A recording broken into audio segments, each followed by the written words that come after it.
दोस्तों, हमें स्कूल और कॉलेज में यह तो सिखाया जाता है कि हमें अच्छे मार्क्स लाने हैं, अच्छे से पढ़ाई करनी है। हमें भारी भारी कॉन्सेप्ट तो सिखाए जाते हैं और मुश्किल से मुश्किल सब्जेक्ट भी पढ़ाए जाते हैं, बट जो चीज हमें नहीं सिखाई जाती वो है फाइनेंशियल नॉलेज। हमें स्कूल में कभी भी यह नहीं सिखाया जाता कि हमें किस तरह अपने पैसे को मैनेज करना है और किस तरह हम अच्छा पैसा कमाकर अमीर बन सकते हैं। और इसी कारण लोग अपनी पूरी लाइफ में पैसों को लेकर स्ट्रगल करते रहते हैं, क्योंकि उन्हें किसी ने बताया ही नहीं है कि पैसों के साथ किस तरह बिहेव करना है और किस तरह हम पैसों से पैसा बनाकर अमीर बन सकते हैं। तो दोस्तों, आज मैं आपको इस वीडियो में केरी सीगल के द्वारा लिखी गई amazing book why didn't they teach me in the school से पैसों के कुछ ऐसे लेसन्स बताने वाला हूँ जो हमें ना तो किसी ने बताए हैं और ना ही हमें किसी स्कूल और कॉलेज में पढ़ाया जाता है। और इन लेसन्स का इस्तेमाल करके आप करोड़ों रुपए कमा सकते हो। और मैं वादा करता हूँ कि इस वीडियो को देखने के बाद आपकी जो फाइनेंशियल नॉलेज है वो बहुत ही ज्यादा इम्प्रूव होने वाली है। So let's begin. Lesson number 1, marry the financially right person.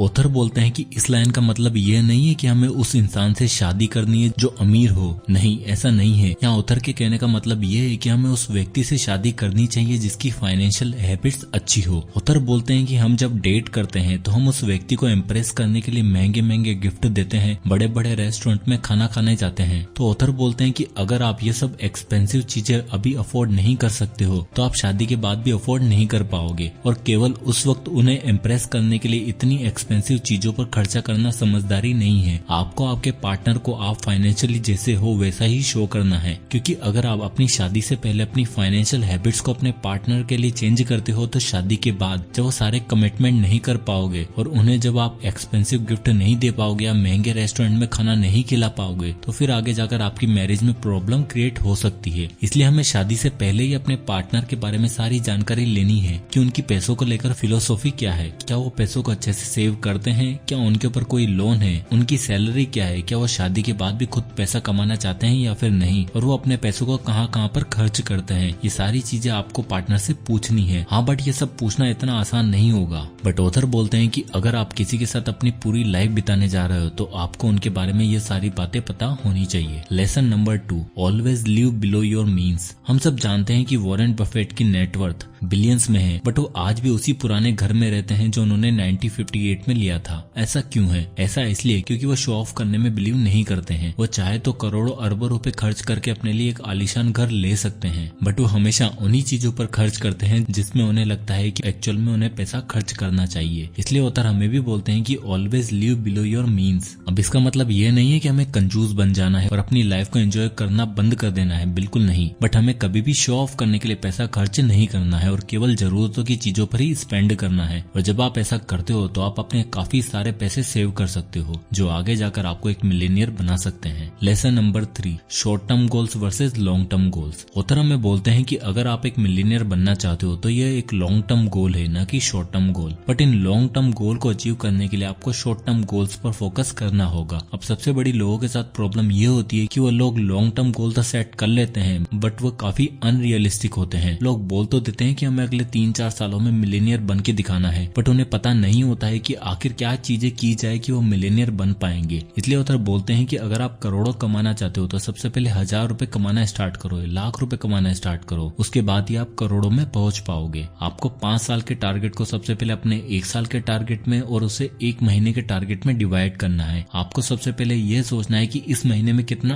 Earn कर सकता हूँ, किस तरह मैं अपनी इनकम को बढ़ा सकता हूँ। जैसे आपको शॉर्ट टर्म गोल्स हो सकता है कि मुझे अगले 3 महीनों में मेरे बैंक अकाउंट में 1 लाख रुपए चाहिए, मुझे अगले 3 महीनों में एक टीवी चाहिए, या फिर आपके लॉन्ग टर्म गोल्स कुछ ऐसे हो सकते हैं कि मुझे अगले 3 सालों में अपने ऊपर जितने भी लोन्स हैं उन्हें खत्म करना है, या फिर मुझे अगले 5 सालों में एक कार चाहिए। तो इस तरह के आपको लॉन्ग टर्म गोल्स हो सकते हैं और ये रियलिस्टिक होने चाहिए। हमें हवा में बातें नहीं करनी है, क्योंकि जब आप कोई ऐसा गोल सेट कर लेते हो जो रियल में होना पॉसिबल ही नहीं होता है तो आप हार मानकर इन गोल्स के बारे में सोचना ही बंद कर दोगे। इसलिए हमें सबसे पहले छोटे छोटे गोल्स को पूरा करना है, देन आगे बढ़ते जाना है। Lesson number 4, spend just 1 hour each week learning about personal finance. दोस्तों, पैसा कमाना और उसे मैनेज करना हर कोई चाहता है और उसके लिए ऑथर हमें सजेस्ट करते हैं कि हमें रोजाना कम से कम 1 घंटा पर्सनल फाइनेंस पर देना चाहिए, जिससे कि हम अपनी फाइनेंशियल नॉलेज को इम्प्रूव कर सकें। और जब आप एक बार डेली 1 घंटा पर्सनल फाइनेंस को देने लग जाओगे तो आई एम श्योर आप 1 घंटे से ज्यादा ही दोगे, क्योंकि आपको पता चल जाएगा कि फाइनेंशियल नॉलेज की कितनी ज्यादा इंपॉर्टेंस है हमारी लाइफ में। और अपनी नॉलेज को बढ़ाने का सबसे बेस्ट तरीका है है बुक्स, क्योंकि बुक से अच्छी नॉलेज आपको कहीं और मिल ही नहीं सकती है और आपको कम से कम रोज 1 घंटा बुक्स को देना ही चाहिए। बट हो सकता है कि आपको बुक्स रीड करने में थोड़ी प्रॉब्लम होती हो, जो मैक्सिमम लोगों को होती है। तो उसके लिए जो सबसे बेस्ट चीज है कि आप ऑडियो बुक सुन सकते हैं। और ऑडियो बुक सुनने का सबसे बेस्ट फायदा ये है कि आप कहीं भी फ्री बैठे हो, कहीं पर भी वॉक कर रहे हो, इवन एक्सरसाइज कर रहे हो, तो आप ऑडियो बुक का फायदा उठा सकते हो। और ये वाली book why they didn't teach me in the school फिलहाल मैं ऑडियो वर्जन में सुन रहा हूँ कुकू FM के प्लेटफॉर्म से। और ये इंडिया का लीडिंग ऑडियो पॉडकास्टिंग प्लेटफॉर्म है, जहाँ पर 1000 आवर्स से भी ज्यादा का कंटेंट अवेलेबल है। इसमें आपको हर तरह की ऑडियो बुक मिल जाएगी और सबसे अच्छी बात यह है कि आप किसी भी भाषा में ऑडियो बुक सुन सकते हैं। यहाँ पर आपको हर जॉनर की बुक्स जैसे self help books,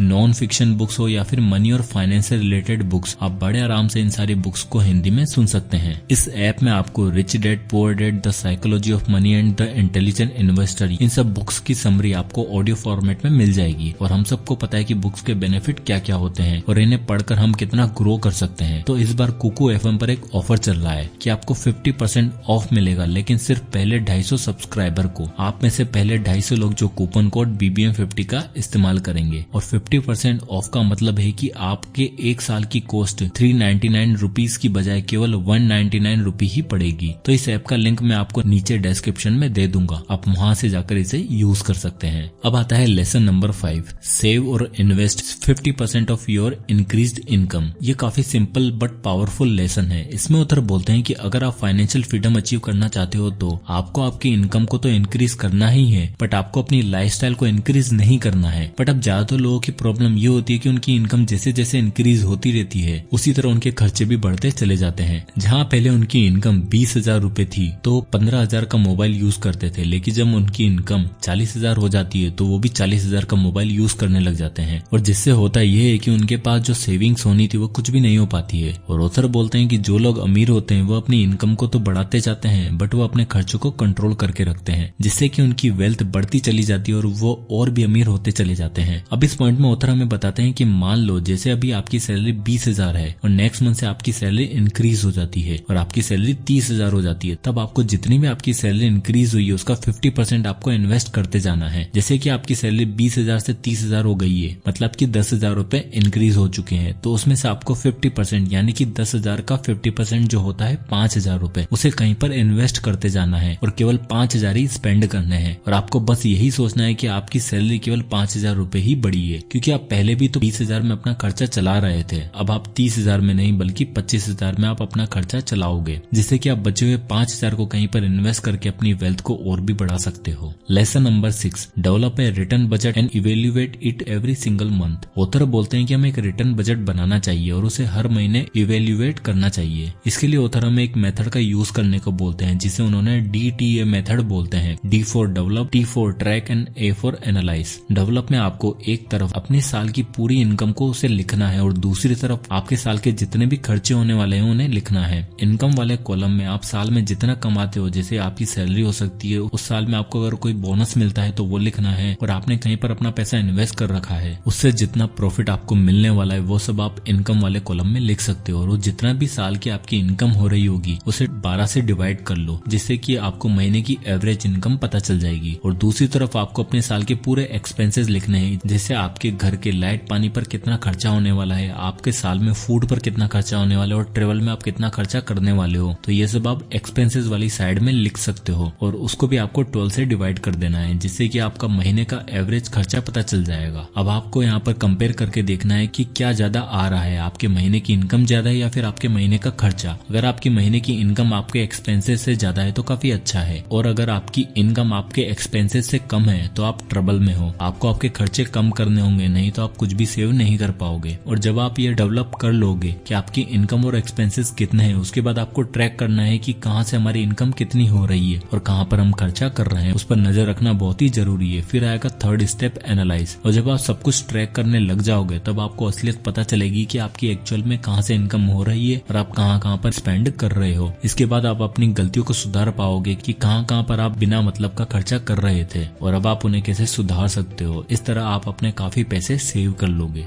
lesson number 7, don't try to keep up with Joneses, they are going bankrupt. यहाँ पर ऑथर हमें दूसरे की लाइफ की तरह जीने से मना कर रहे हैं। ऑथर बोलते हैं कि मान लो कि आपके पड़ोसी ने एक BMW ले ली है, तो उसकी खुशी की बजाय आप अपने आप को बुरा फील करवाने लग जाते हो। आपको लगता है कि आप फेलियर हो और आप अपने पड़ोसी से कंपटीशन करने के चक्कर में उससे भी महंगी कार खरीद लोगे। और उससे होगा क्या, क्योंकि आप उतनी महंगी कार तो अफोर्ड नहीं कर सकते हो, बट पड़ोसी से आगे निकलने के चक्कर में आप बर्बाद हो जाओगे। इसलिए ऑथर बोलते हैं कि आपको आपकी लाइफ में हमेशा ऐसे लोग मिलेंगे जो आपसे बेहतर लाइफस्टाइल जीते हैं और हमें उनके लिए खुश होना चाहिए, ना कि उनसे जेलस होना है। और आपको उन लोगों को एडमायर करना है और एक फाइनेंशियल रिस्पॉन्सिबल इंसान की तरह बिहेव करना है, नहीं तो आपको बर्बाद होने से कोई भी नहीं बचा सकता है। इसलिए आपको अपने आप को दूसरों से कंपेयर करना बंद कर देना चाहिए। Lesson number 8, purchase last years model on high ticket items. अब यहाँ पर ऑथर का हाई टिकट आइटम से मतलब है कार, टीवी, मोबाइल आदि चीजों से। ये चीजें हर साल इतनी चेंज नहीं होती हैं, जबकि इनमें छोटे मोटे चेंजेस के बाद कंपनियां इन्हें नए मॉडल के रूप में लॉन्च कर देती हैं। हर साल आप देखते होंगे कि एक नया आईफोन लॉन्च हो जाता है और लोग लाइन लगाकर उसे खरीदने के लिए तैयार हो जाते हैं, क्योंकि हर कोई लेटेस्ट आइटम खरीदना चाहता है। जबकि ऑथर का मानना है कि आपको 1 या 2 साल पुराने प्रोडक्ट खरीदने चाहिए, क्योंकि वो आपको काफी सस्ते में मिल जाते हैं। क्योंकि जब भी आप कोई लेटेस्ट मॉडल देखते हो तो वो पुराने मॉडल से कुछ ही परसेंटेज बेटर होता है, बाकी सारे फीचर्स उसके पुराने मॉडल जैसे ही होते हैं। बट हम लोग अपने दोस्तों रिश्तेदारों को दिखाने के चक्कर में लेटेस्ट मॉडल खरीद लेते हैं। बट ऑथर के अकॉर्डिंग 1-2 साल पुराने मॉडल खरीदने से हम अपने काफी पैसे बचा सकते हैं। इसलिए हमें और अच्छे से अपनी फाइनेंशियल डिसीजन लेने चाहिए। Lesson number 9, spend now to save later. यह भी एक बहुत ही इंटरेस्टिंग लेसन है। इसमें ऑथर हमें बोलते हैं कि हमें कुछ चीजों पर अभी से स्पेंड कर देना चाहिए, जिससे कि हमें बाद में ज्यादा पैसे खर्च ना करने पड़े। जैसे हो सकता है कि आपकी कार की जो सर्विस है वो बाकी चल रही हो और आप उसे टालते जा रहे होंगे और सोचते होंगे कि अभी ठीक ठाक ही तो चल रही है, कार चलने दो। बट इससे होगा ये कि जहां अभी आपकी कार की सर्विस बहुत कम पैसों में हो जाती है, बट बाद में शायद उसमें कोई मेजर प्रॉब्लम आ जाए और आपको ज्यादा पैसे पे करने पड़ जाएंगे। बट हम जितना अफोर्ड कर सकते हैं हमें उतना ही स्पेंड करना है। ऐसा नहीं कि हम अभी खर्चा कर देते हैं, उसके चक्कर में आप यूजलेस चीजें खरीद ले आओ। ऐसा नहीं, जो चीजें आपको फ्यूचर में बड़ा खर्चा करवा सकती हैं उन पर आज ही खर्च कर देना चाहिए, बजाय कि वेट करने के। Lesson number 10, get rich slowly. Author बोलते हैं कि यह फैक्ट है कि जो 99% मिलेनियर है वो एकदम से मिलेनियर नहीं बने हैं, बल्कि उन्हें टाइम लगा है। उसी तरह आप रातों रात तो करोड़पति नहीं बन सकते हो, आपको पेशेंस रखना है। क्योंकि जो रातों रात अमीर बनते हैं, जैसे कोई लॉटरी में पैसे जीत जाता है, इनमें से मैक्सिमम लोग वापस से अपनी सारी वेल्थ गवा बैठते हैं, क्योंकि वो इस वेल्थ को सस्टेन नहीं कर पाते हैं। इसलिए जो मैक्सिमम लोग हैं उन्होंने जीरो से ही स्टार्ट किया था और धीरे धीरे उनकी इनकम बढ़ने लगी और वो अपने पैसों को सेव और इन्वेस्ट करने लगे। देन आज वो एक मिलेनियर और बिलियनियर बने हैं। तो ऑथर भी हमें बोलते हैं कि हमें पेशेंस रखना है और पैसों को लेकर सही डिसीजन लेने हैं, उन्हें सही जगह पर इन्वेस्ट करना है और अपनी फाइनेंशियल नॉलेज को बढ़ाते जाना है, जिससे कि आप जीरो से स्टार्ट करके करोड़पति बन सकते हो। तो दोस्तों ये थे 10 अमेजिंग लेसन इस बुक से, जिन्हें फॉलो करके आप भी अपने गोल को अचीव कर सकते हो। तो आई होप कि ये वीडियो आपको पसंद आया होगा, तो इसे लाइक करें और ज्यादा से लोगों तक शेयर करें। और अगर आप इसी तरह के वीडियोस देखना चाहते हैं तो हमारे चैनल को सब्सक्राइब करें। और अगर आप किसी पर्टिकुलर टॉपिक या बुक पर वीडियो चाहते हैं तो हमें कमेंट बॉक्स में कमेंट करके जरूर बताइएगा, मैं उस पर वीडियो बनाने की पूरी कोशिश करूंगा। तो मिलते हैं नेक्स्ट वीडियो में, तब तक के लिए जय हिंद।